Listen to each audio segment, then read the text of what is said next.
పోలవరం గురించి వైసీపీ నాయకులు మాట్లాడుతున్నటువంటి తీరు కానీ, పోలవరం గురించి వైసీపీ వారి అవినీతి మరి కరపత్రిక కథనాల గురించి కానీ చూస్తూ ఉంటే మనం చిన్నప్పుడు తరగతి గదుల్లో చెప్పినటువంటి కథ ఒకటి గుర్తుకొస్తూ ఉన్నటువంటి పరిస్థితి.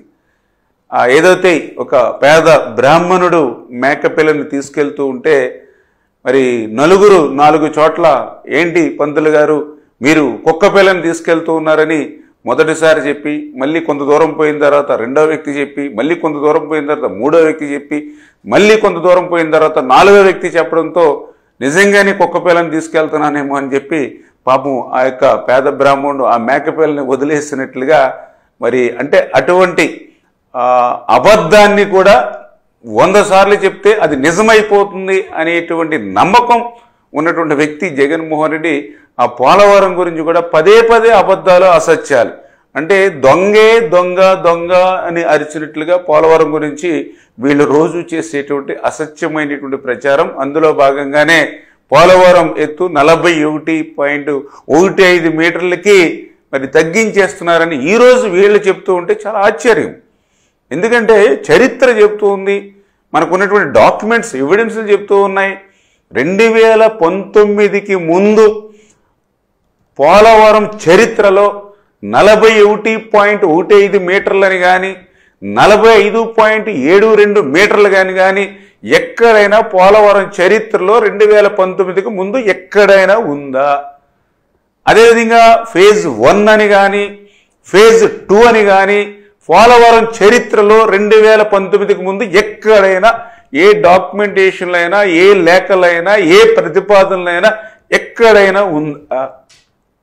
అంటే 2019కి ముందు ఫేజ్ 1 అని లేదు, ఫేజ్ 2 అని లేదు, 41 లేదు, 45 లేదు, ఓన్లీ పోలవరం. దాని నిమిత్తమే ఆ రోజు 2019 తెలుగుదేశం ప్రభుత్వ హయాంలో ఆ రోజు చాలా క్లియర్గా 55,000 కోట్ల రూపాయలకి ఆ రోజు మనం పోలవరం ప్రాజెక్టుకి చంద్రబాబు నాయుడు గారి సారథ్యంలో ఆ రోజు ఆమోదించుకున్నటువంటి పరిస్థితి. తర్వాత ఈ జగన్మోహన్ రెడ్డి వచ్చిన తర్వాత మరి నువ్వు ఆ ఫేజ్ 1 ఫేజ్ 2 నువ్వు పెట్టి ఆ యొక్క 41, 45 అని డిఫరెన్సెస్ మీరు తీసుకొచ్చి ఈరోజు మళ్ళీ పోలవరం గురించి మొసలి కన్నీరు కారుస్తూ ఉంటే నిజంగా ఇటువంటి వారి పట్ల ఎంత జాగ్రత్తగా ఉండాలో ఈవేళ ప్రజలందరూ కూడా అర్థం చేసుకోవాల్సినటువంటి పరిస్థితి. ఆ రోజు 6 కాలం శ్రమించి 18 నెలలు శ్రమించి ఆ రోజు డయాఫ్రమ్ వాల్ నిర్మాణం పూర్తి చేస్తే ఆ రోజు చంద్రబాబు నాయుడు గారు నువ్వు వచ్చిన తర్వాత చేసినటువంటి నిర్వాహకం ఏంటి? ఆ రోజు పూర్తి చేసిన డయాఫ్రమ్ వాల్ని నువ్వు 2020లో ధ్వంసం చేసినటువంటి చరిత్ర నీది. మళ్ళీ ఈరోజు ఆ డయాఫ్రమ్ వాల్ని మళ్ళీ ఈరోజు చంద్రబాబు నాయుడు గారు వచ్చి మళ్ళీ దాన్ని పునర్నిర్మాణం 990 కోట్ల రూపాయలతోటి మళ్ళీ కొత్తగా ఈవేళ డయాఫ్రమ్ వాల్ మళ్ళీ నిర్మాణం మరి చేస్తూ ఉన్నాం. అంటే నువ్వు విధ్వంసం చేస్తే మళ్ళీ మేము పునర్నిర్మాణం చేస్తున్నటువంటి పరిస్థితి. ఆ రోజు నువ్వు 2019లో పాదయాత్రలో ఆ పునరావాస సంబంధించినటువంటి వాళ్ళకందరికీ ఏం చెప్పావు? ఆ రోజు R&R ప్యాకేజీల గురించి మరి ఆ రోజు నువ్వు ఏవైతే పాదయాత్రలో చెప్పావో 5 సంవత్సరాల్లో అవన్నీ కూడా నీటి మూటలై 1 రూపాయిన నువ్వు పునరావాసానికి సంబంధించి విడుదల చేసావా? కానీ ఈరోజు మళ్ళీ చంద్రబాబు నాయుడు గారు, ఎందుకంటే ఆ రోజు 2019కి ముందు మరి ఆ రోజు చంద్రబాబు నాయుడు గారు 830 కోట్ల రూపాయలు ఆ రోజు నిర్వాసితులకు ఇచ్చాం. మళ్ళీ ఈరోజు చంద్రబాబు నాయుడు గారు ముఖ్యమంత్రిగా వచ్చాకనే మళ్ళీ ఈరోజు 1000 కోట్ల రూపాయలు నిర్వాసితులకు ఇస్తూ ఉన్నాం పోలవరం సంబంధించి. మరి ఆ రోజు నువ్వు 19, 24, 5 సంవత్సరాల్లో నిర్వాసితులకు ఎప్పుడైనా 1 రూపాయి ఎక్కడైనా అందించావా? నిర్వాసితులకు సాయం అందించడం మాట నుంచి 2019కి ముందు నిర్మాణం చేసినటువంటి కాలనీలు ఏవైతే ఉన్నాయో ఆ పునరావాస కాలనీకి 1 అర్బస్తా సిమెంట్ పెట్టావా? 1 రూపాయి పెట్టావా?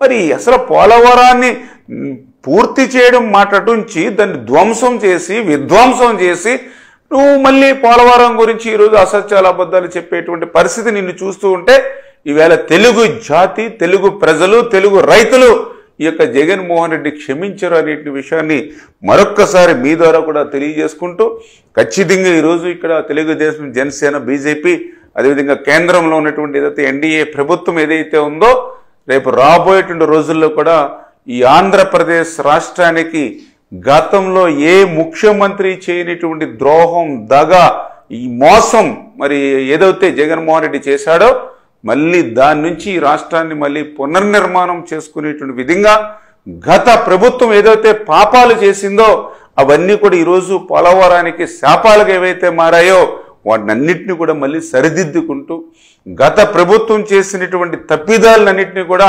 చంద్రబాబు నాయుడు గారు తన పరిపాలనా దక్షతతో మళ్ళీ సరిదిద్దుతూ మళ్ళీ పోలవరం నిర్మాణాన్ని పట్టాలెక్కించి పనిచేస్తూ ఉన్నాం. రేపు 2027 డిసెంబర్ కల్లా ఆ పోలవరాన్ని పూర్తి చేసేటువంటి విధంగా ఒక ప్రణాళికాబద్ధంగా ఈరోజు ఈ యొక్క ప్రభుత్వం ముందుకెళ్తున్న విషయాన్ని కూడా మరొకసారి మీ ద్వారా తెలియజేసుకుంటూ మరి ఇంత కష్టకాలంలో ఇంత క్లిష్టమైనటువంటి సమయంలో అప్పు కట్టడానికి కూడా మళ్ళీ అప్పు తెచ్చుకోవాలంటే అప్పు కూడా ఇవ్వలేనిటువంటి స్థితిలో ఈ రాష్ట్రాన్ని చేర్చేసినటువంటి పరిస్థితిలో ఈరోజు కేంద్రం మరి ఈవేళ చంద్రబాబు నాయుడు గారు, పవన్ కళ్యాణ్ గారు, నరేంద్ర మోడీ గారు మరి వీరందరూ కూడా ఈ రాష్ట్రానికి చేస్తున్నటువంటి సహకారానికి మరొక్కసారి మీ అందరి తరపున కూడా కృతజ్ఞతలు తెలియజేసుకుంటూ ఉన్నాను.